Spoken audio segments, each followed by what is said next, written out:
Ariel wrote. Social media marketer. What was that?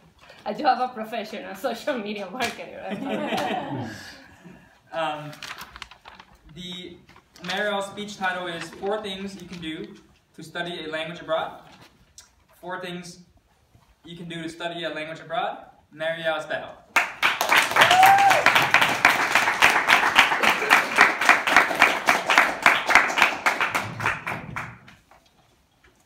Good evening, fellow Toastmasters, and welcome guests. Good evening. I will share with you 4 tips on how to make the most of your time on learning a new language. So I decided to go to Brazil, to Sao Paulo, Brazil, back in spring 2013 and before starting my master's degree.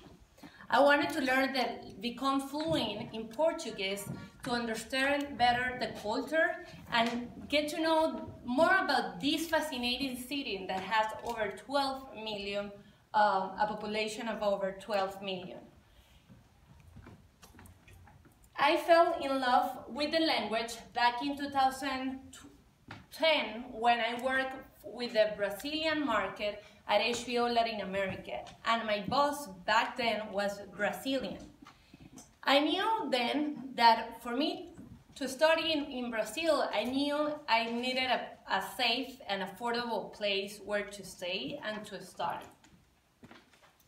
So let me take you to this trip while I show you these 4 tips on how to get to this city that has the 3rd largest concentration of skyscrapers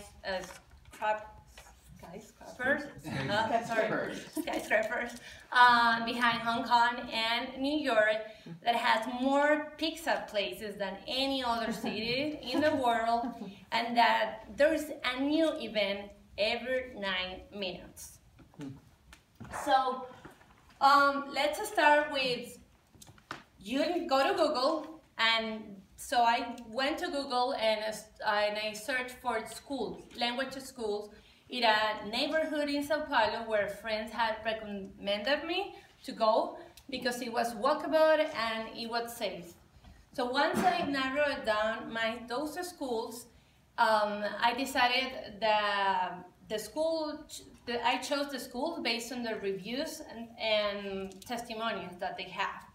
So I would suggest is just to go to the website and see how many credible reviews that you can find there.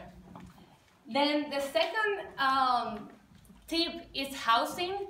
Find a school that would offer you a housing accommodation. So meaning that will give you the opportunity to live with a host family. So I knew that I would probably be more comfortable by living on my own, but I knew that I would have the opportunity to learn better the language and immerse into the culture if I had stayed with a family. So I lived with a host mother, Sueli, and her son and her niece, and a roommate who I built a fantastic relation that I have with them even until today.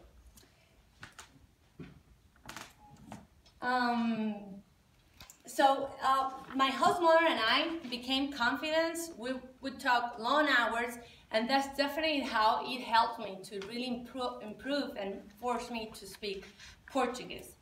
But my experience in Brazil wouldn't have been the same without my roommate, who I'm going to share with you about it.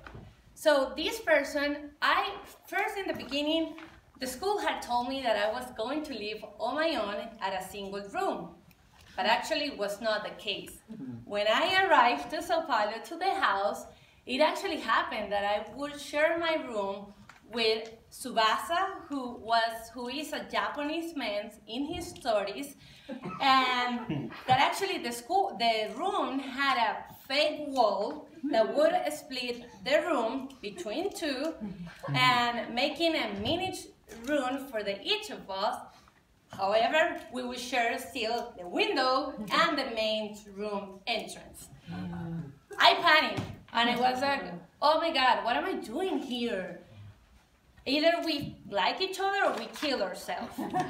But it actually didn't happen. So Tsubasa turned out to be my irmão, which means brother in Portuguese.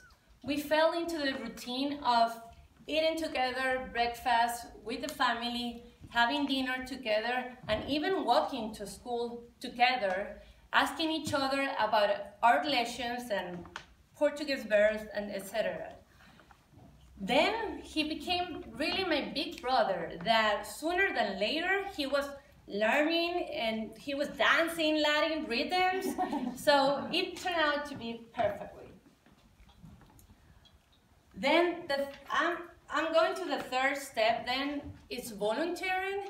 The school had also offered me the opportunity to volunteer at an NGO that promotes development to children in areas in Sao Paulo. So that definitely gave me the opportunity to be immersed better with the cultures and engage with Brazilians on all levels.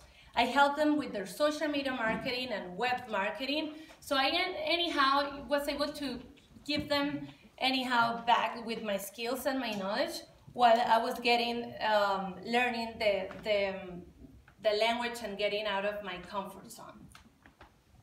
And then the fourth step would be to be an adventurer.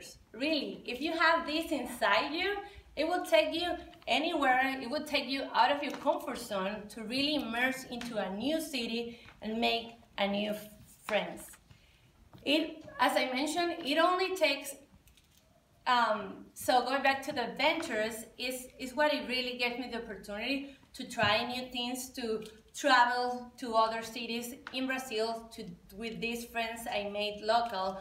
We actually, I ended up even partying at a favela in Rio de Janeiro, which is a slum. And so it definitely helped me, with this spirit, it helped me to immerse into the culture and explore Sao Paulo. So I would suggest you to really, I hope this speech then help you to get inspired with those, to check off those bucket list items that you have, whether it's traveling and learning a new language. It only takes Googling, housing accommodations, volunteering, and an adventurous experience to really make it happen.